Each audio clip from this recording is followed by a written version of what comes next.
आशा राखे कसमा परमेश्वरले गर्न सक्नुहुन्छ भनेर है। तपाईँ र मेरो कतिपल्ट हाम्रो अवस्थाहरू धेरै गाह्रो हुन सक्छ, परिस्थिति गाह्रो हुन सक्छ। त्यो आशा पटक्कै नहुँदैन जब हामी परमेश्वरमा आशा राखेर प्रार्थना गर्छौँ भने है। आज साँच्चै नै परमेश्वरले तपाईँ र मेरो पुकार सुन्नुहुन्छ। जसरी हामी हेर्छौँ भने 19 पदले भन्दछ, प्राय 100 वर्ष पुगिसक्यो अपराध मृत्युले भइसकेको आफ्नो शरीर तथा साराको बाजो भएको बुझेर पनि विश्वासमा कमजोर भएनन् है।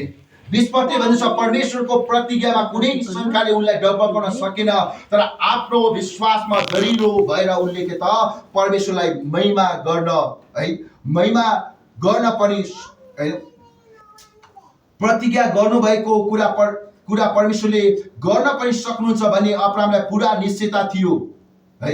जब हामी 20 पदले भन्दछ हैन, परमेश्वरको प्रतिज्ञाबारे कुनै शङ्काले उनलाई डबाउन सकेन, तर आफ्नो विश्वासमा दरिलो भएर उनले परमेश्वरलाई महिमा दिए है।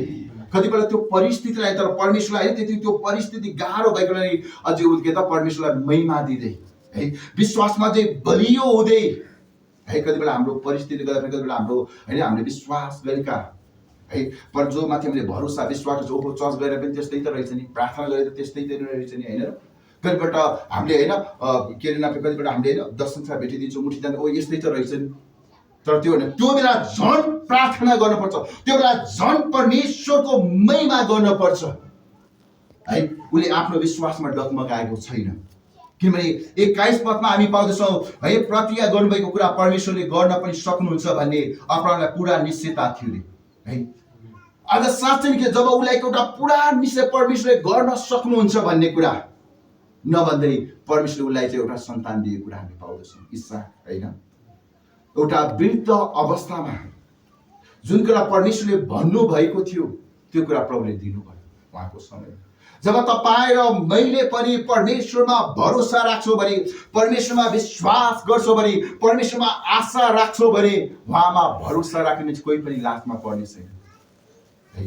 विश्वास भन्ने कुरा यस्तो है, हामीले कतिपल्ट संसारका मानिसहरूले छोएर भएपछि मात्र विश्वास गर्छन्, तर हामीसँग छैन। तर पनि हामीमा के त, हामी त विश्वासमा चाहिँ जिउने मानिसहरू हौँ हैन। 10 कोरिन्थी 5:7 त्यही भन्दछ है, देखिने कुरामा होइन तर हामी देखेका छैनौँ, तर प्रभुले हाम्रो जीवनमा गर्नुहुनेछ।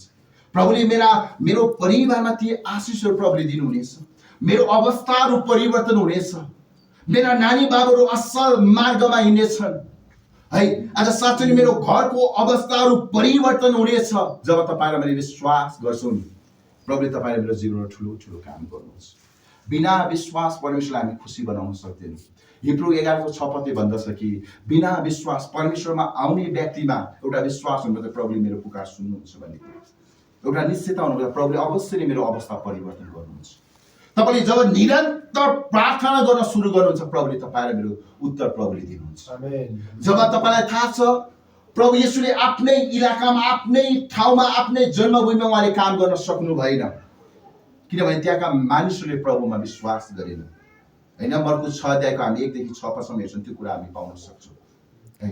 किनभने आज साँच्चै त्यहाँ धेरै रोगीहरू थिए, तर थोरै मात्र निको, किन उनीहरूको अविश्वासले गर्दाखेरि प्रभुले त्यहाँ ती कामहरू गर्न सक्नु भएन है। भन्नुभन्दा तपाईँ र मैले प्रभुमा विश्वास गर्छौँ, विश्वास गरेर त्यो हरेक कुराहरू सम्भव छन् हैन। लुका 1:37 मा त्यही भन्दछ, तपाईँ र जब विश्वास गर्छौँ प्रभुले तपाईँ र मेरो जीवनमा ठुलो ठुलो काम गर्नुहुन्छ। आमेन। हुन्छ, हामी बसलाई यही राख्नेछौँ।